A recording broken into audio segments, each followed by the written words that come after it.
Himo taog ibon adar na costume.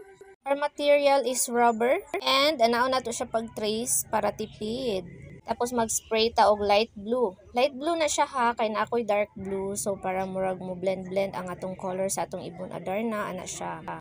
And muna trial and error ta ato asang iana-ana ang ato ang mga nahimo nga kuan feather. Of course ipapilit nato na siya ha. And next is ang ulo. Mo na siyang atong ibutang sa ulo. So, kay kulangan-kulangan man ang yung design. Tadang! O, pinaabti kaayo na siya. Glitter. O, howd. And, para sa liog niya, magbutang na puntaan ni. Murag kwintas-kwintas kunuhay ka na. Wa pa na siya nakumana. Gabiin ako naghimo ana. Ana siya. And, butangan na itong design. So, ang design, pinamodel-model taan ni diri. Pasagdai ang dagway kay walay laing model ako ra jud. So ana siya, sukod-sukod, sumali siya.